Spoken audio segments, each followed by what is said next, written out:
Access to Democracy is made possible by donations from the following organizations.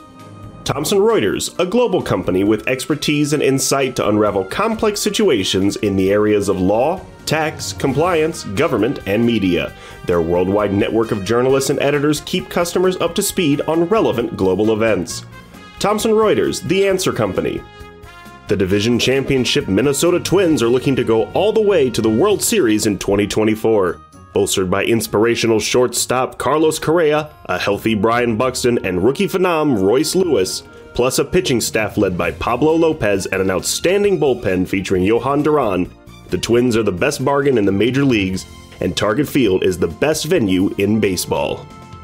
Sheridan Dulas & Kins, PA, a family and criminal defense law firm, has been serving clients in Dakota County and throughout Minnesota for over 40 years. Ranked a Tier 1 Best Law Firm by U.S. News & World Report every year since 2009, Sheridan Dulas & Kins are here to help you in your most difficult life circumstances. Established in 2007, 45th Parallel Spirits was among the first 50 micro-distilleries in the United States. Based in New Richmond, Wisconsin, all aspects of production occur at our facility. If you're interested in visiting and learning more about the 45th Parallel Distillery, please check our website and plan a visit to tour our facility and taste our spirits. Truestone Financial, with locations in Minnesota and Wisconsin, has proudly served its members since 1939. Truestone engages, educates, and supports its members to ensure they have the tools to empower their financial well-being. Truestone Financial, your neighborhood credit union. Learn more at truestone.org.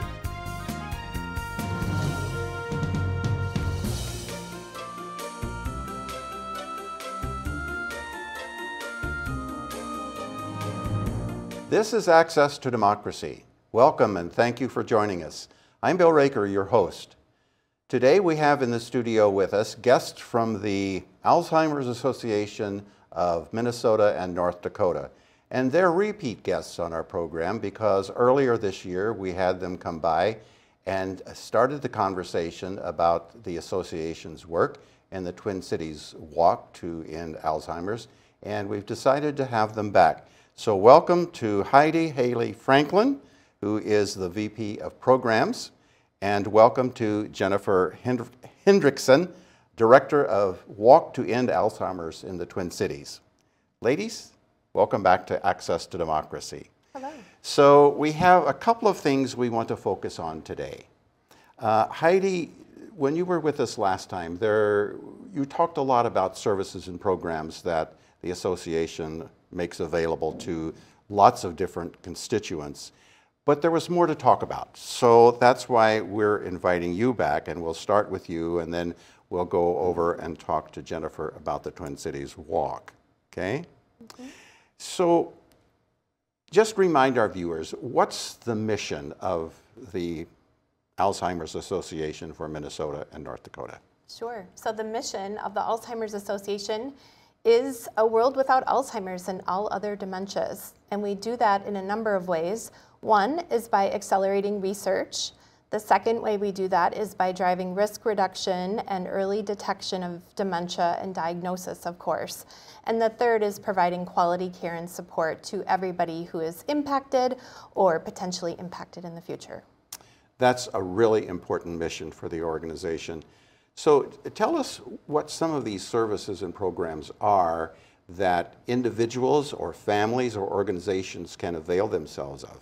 Sure. So first of all of our programs and services are completely free of charge. So we're really proud to offer no-cost services to people impacted.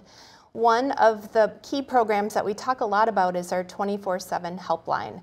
And I'm sure you'll have the 800 number on the screen for your viewers. We will, yes. But the helpline is a really great place for people to start. They can call 24 hours a day, 7 days a week, and speak with master's level clinicians about any question that they might have, particularly related to dementia or memory loss. They might be struggling with a symptom that is, as a family caregiver, something that they're really concerned about. And our clinicians, our staff, can help problem solve and connect people to community resources or community programming. And then the third thing that the 800 number, the helpline number, can do is really connect the callers to localized programs, whether that be at the Alzheimer's Association or in other community settings.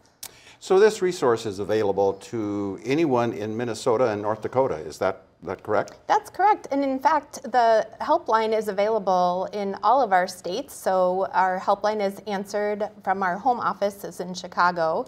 Okay. I office out of our Twin Cities office along with Jennifer, but really no matter where people live or might be traveling or vacationing, they can access the 24/7 helpline at any time, no matter where they are. That's a tremendously valuable service that the association is making available. So we appreciate that you're doing that. Do you have any statistics on how often that helpline is accessed by people looking for information or assistance? That's a really good question. And, you know, off the top of my head, I can't give you a specific number, but what I can tell you is last year with all of our programs combined, the helpline and some other programs that I'll share information about, we reached in our chapter, Minnesota and North Dakota, we reached right around 13,000 people who had questions or who needed resources or support locally. Well, that's an impressive number, but it's probably only a fraction of the number of people or organizations that could use your services, perhaps should use your services, right? Yes. Yeah. Very true. So you said there are some other programs that you wanted to talk about. Yeah, thanks for asking. So in addition to the helpline, we have really great community education classes. And we have a couple different categories of those education classes. We have introductory classes where people can just learn a little bit about various dementias. And then we have some basic classes which kind of get into the nuts and bolts of understanding Alzheimer's and other kinds of dementias, maybe the 10 warning signs. And then we have advanced classes, so people can really dive into a specific topic and learn more, such as understanding dementia-related behavior or how to communicate with someone living with dementia. So it may depend upon the stage that some situation or some individual finds themselves in as to which one of these classes they'd want to go to, or Sure. Is it like in school, you have to go to the first class before you can go to the second class? That's an excellent question. Yes, you don't need, there's no prerequisites. In fact, community offerings are delivered virtually or in person. We even have on-demand classes that people can access through our website, which is really a great way to learn. But no prerequisites. You can come once, you can come twice, and you can start wherever you need to start or want to start. You're trying to make it as convenient as easy as possible for Yes. people to take advantage of this service. So if an individual wants to enroll in one of these classes, how do they go about doing that? Yeah, there's a couple of different ways that people can access our programs, education programs. The first is to contact that 24/7 helpline, which I mentioned before. The second is we have on our website, we have a list of all of the live and live virtual classes that are being offered through our chapter. And on the website, there'll be a link, and people can click on the link. It actually goes to our community resource finder, and people can register through that link. So if an organization, if I'm understanding how you're explaining this, suppose an organization wants to have you come and do a class for them or some kind of program, maybe it's not a formal class. How does an organization go about requesting you to come do that? That's such a great question, and we speak in all different areas. A couple nights ago I was speaking to a church group, and yesterday I was presenting to a conference. I know some of my colleagues have spoken to employee resource groups or corporations. The way to set up those classes or awareness activities is either to reach out to the helpline again, or you can reach out to me on LinkedIn or give our office a phone call, and they'd be connected to somebody that can help set that up. So if any of our viewers are interested in this, either as an organization or an individual, the contact information will be on the screen for them to be able to reach out to you. You've talked in general about people who can take advantage of the programs, but I understand that you have maybe a special program for caregivers that you'd like to share with us? Yes, it's really exciting. In July, in fact, we launched our Empowered Caregiver series. So this is a series of 5 classes. And really the idea is to empower caregivers to learn more, not only about dementia, but also learn some tools and strategies on how to help them manage their stress and feeling less overwhelmed in caring for someone living with dementia.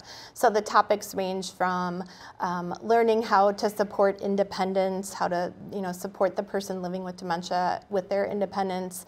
We also have a really great class on care and support services in the community. We're really fortunate in the Twin Cities and in our state to have a lot of different community programs like Adult Day or home health. But there's a lot of questions about how do you access those programs and how do you pay for them. So there's a class specifically related to those types of things too.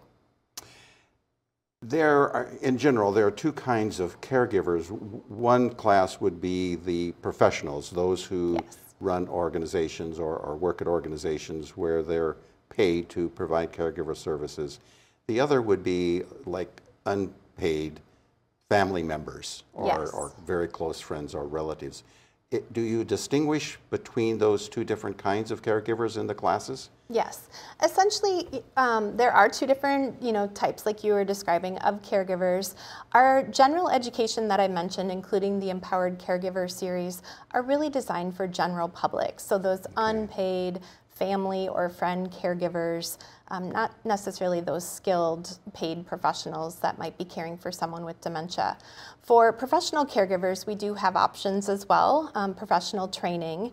And it ranges from, we have on-demand virtual training. It's called Essentials. It's a really great training program that people can access and actually receive a certificate after they take an exam and learn dementia care practice recommendations and person-centered care.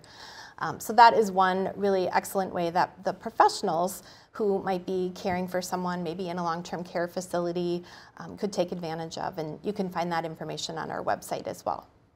I've heard someone say, and on different occasions as well, is that for an individual, you're either a caregiver or you have been a caregiver or you're going to be a caregiver in the future or you're going to be the recipient of caregiving. So do you have programs that kind of differentiate all of these different possibilities? Yeah, that's a really great question. I mean, I think certainly we have one program is support groups, right? And we have some really great support groups throughout our chapter and a lot in the Twin Cities as well. These are groups that are facilitated by our volunteers and they go through robust training. But I think what makes our support groups really special is that we have specialized groups depending upon what kind of type of caregiving you're providing. So for instance, we have a group of adult children who are caring for their parents. And we have, we have what's called a moving forward support group. So this group is specifically for partners who've lost someone to dementia, and it offers a place where people can receive that support after the person passes away. So there's a lot of specialty support groups that can help, as well as general support groups too, that can help people. And we can't emphasize enough that people who are in caregiving roles, particularly the non-professionals, non-skilled ones, need support. They need resources where they can get education, get help, whatever they need to enable them to do their job, which is difficult to do. So your organization has paid professionals itself, but I think you rely somewhat on volunteers that work with you, right? Yes. So if someone is interested in volunteering to work with Alzheimer's Association, how would they go about doing that? Such a great question, and Jennifer will talk about this with Walk to End Alzheimer's as well. Sure, yeah, we're going to get to that. I can't wait. But we cannot possibly reach all of the people that we know are impacted by dementia without our really wonderful volunteers that we work with. And there's a lot of different ways that people can volunteer with the Alzheimer's Association, including the programs that we talked about. And the way that people would find out more information is to contact our helpline, again, look at our website, reach out to us on social media. We'd be happy to have a conversation about getting involved in the cause. And I hope some of our viewers are interested in doing that. Yeah. So Heidi, we'll come back to you before Sure. the program concludes, but I want to go to Jennifer now because I'm anxious to hear about the Twin Cities walk to end Alzheimer's in September, just about a month or so ago, I think, wasn't it? It was a month ago on the 21st. So tell us all about that exciting event. It was a wonderful morning. We have great partners that came out. We had over 7,000 people attend at Target Field. Is that a record? It is close to a top record, but we're still working to get the community back out and to grow those numbers and to reach more Minnesotans. There's never too many. There's never too many. No, we can accommodate everyone that wants to come. Great. What are some of the highlights?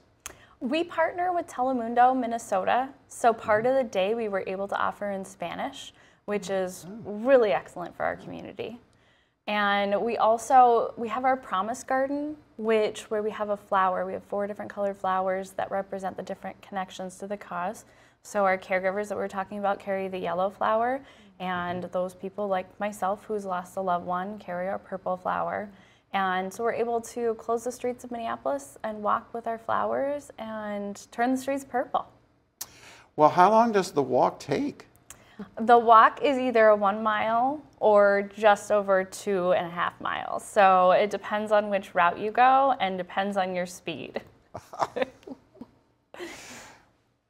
Which is the more popular of the two? The popular one is the shorter route, I would Yes? say. Yes, that 1 mile route. And, you know, it's fun because we have families that come out and enjoy the morning with us. They visit with our different sponsors and vendors and enjoy the different activities that we have. And then we have our Promise Garden ceremony, and that's hosted by Carla and Gabby, and we're just so thankful to have our MCs come back and join us every year. And then we take to the streets. Well, what are some of the activities that are associated with the walk? This year we had US Bank sponsor our Kids Zone.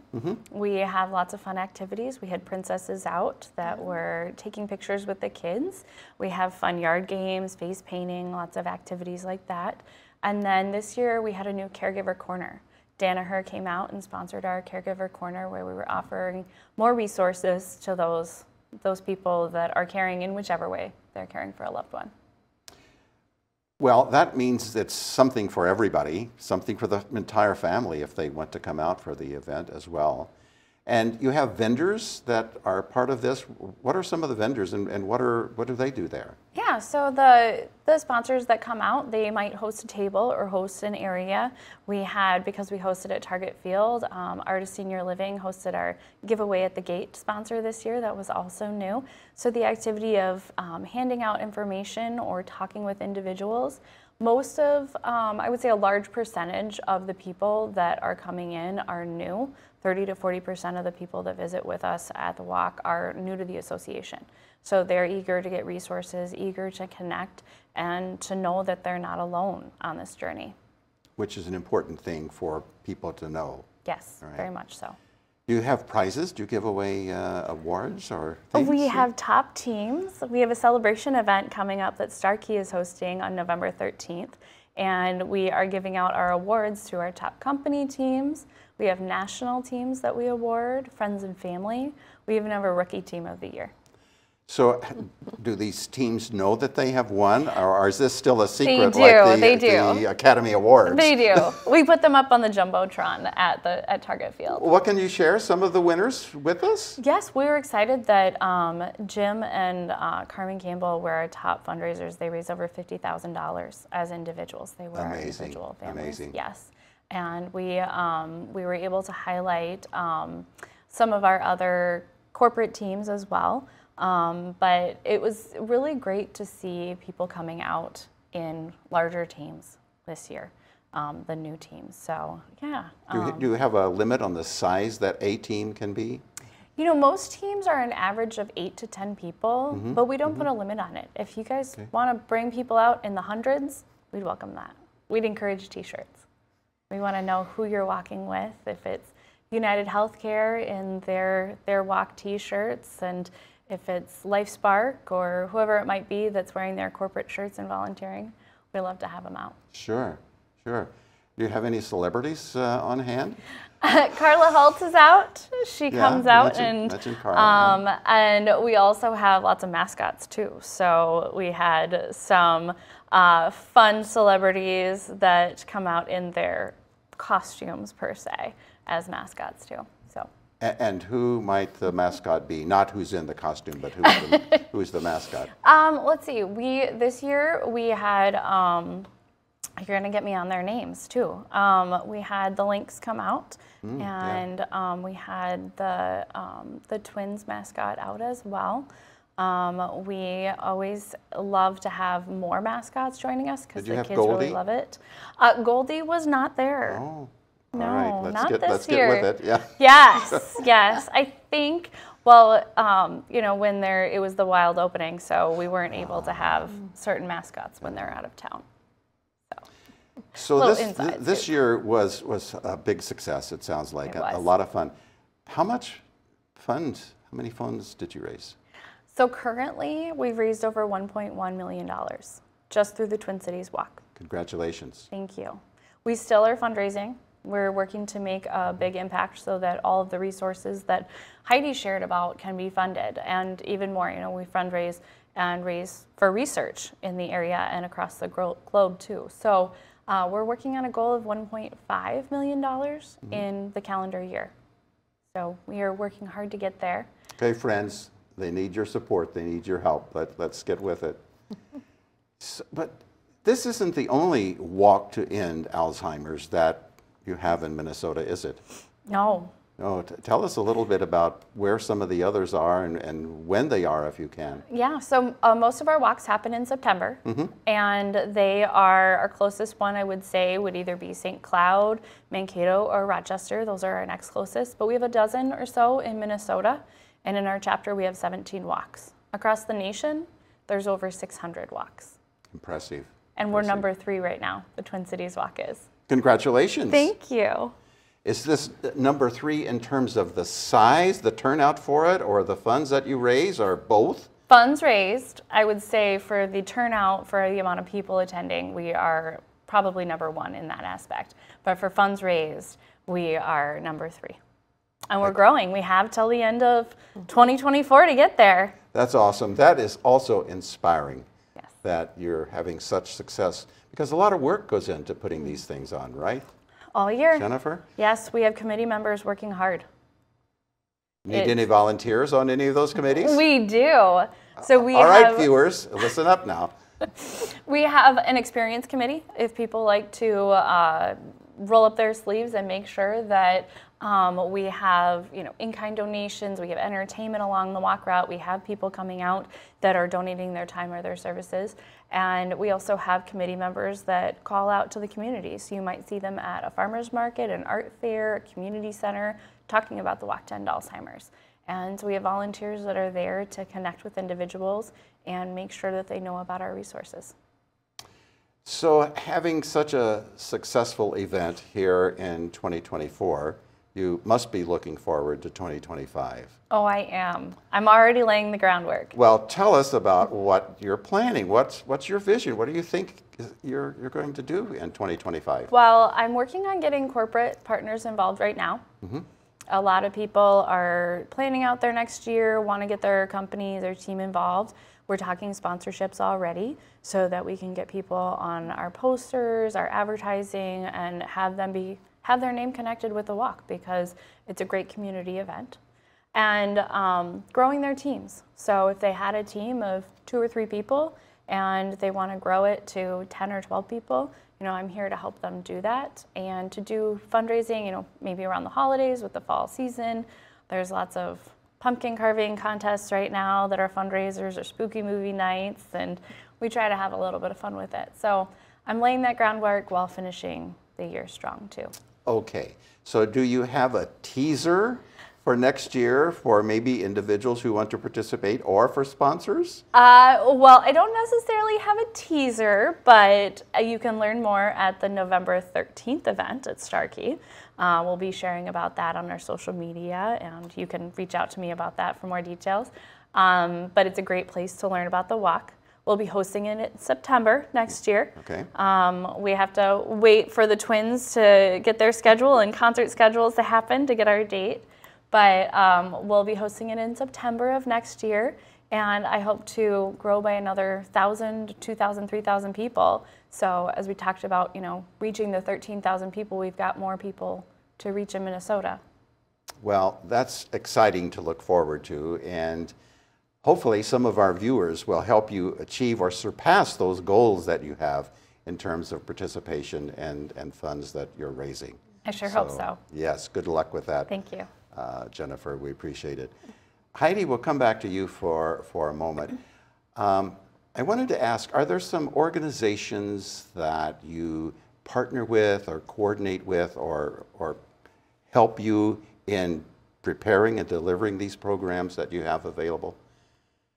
That's a really good question, and I think that's one area of opportunity, I think, for our team. And so if there are any corporation leads, like CEOs that are listening and watching this program, I'd love to have a conversation about that. I think there's a lot of different opportunities for employees to get involved in our programs, specifically delivering those education classes that I talked about.